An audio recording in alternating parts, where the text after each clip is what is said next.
श्रावण महिन्याच्या पर्वावर तिवसा तालुक्यातील तळेगाव ठाकूर इथं संत मारुती महाराज शिवभक्त मंडळाच्या वतीनं शंभूसेना कावड यात्रेचं भव्य आयोजन करण्यात आलं। धार्मिक श्रद्धा, भक्ती आणि युवकांच्या उत्स्फूर्त सहभागामुळे कावड यात्रेला विशेष महत्त्व प्राप्त झालं। संत मारुती महाराज मंदिरापासून कावड यात्रेला सुरुवात झाली। कावडाधारी शिवभक्तांनी पारंपरिक पोशाखात गावातून भव्य मिरवणूक काढली। खांद्यावर कावड घेऊन युवकांनी केलेल्या जयघोषामुळे गावात भक्तिमय वातावरण निर्माण झालं। डीजेवरील भक्तिगीतं, ढोल ताशांचा गजर आणि हर हर महादेवाच्या जयघोषांनी यात्रेची रंगत वाढली। गावातून मिरवणूक काढल्यानंतर कावडाधारी शिवभक्त रात्री नागेश्वर मंदिर धामंत्री इथं पोहोचले।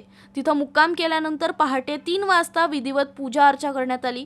त्यानंतर धामंत्री येथील पावन नदीतून 61 कलशांमध्ये पवित्र जल भरण्यात आलं।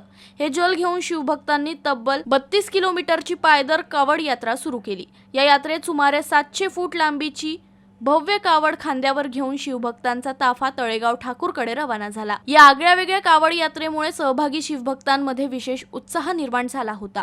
दुसऱ्या दिवशी सकाळी कावड यात्रा तळेगाव ठाकूर इथं परतल्यानंतर गावकऱ्यांनी शिवभक्तांचं उत्स्फूर्त स्वागत केलं।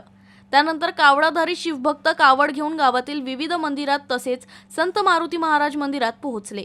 मंदिरात विधिवत पूजा अर्चा करून धामंत्री येथील पावड नदीतून आणलेल्या पवित्र जलानं शिवपिंडीवर अभिषेक करण्यात आला।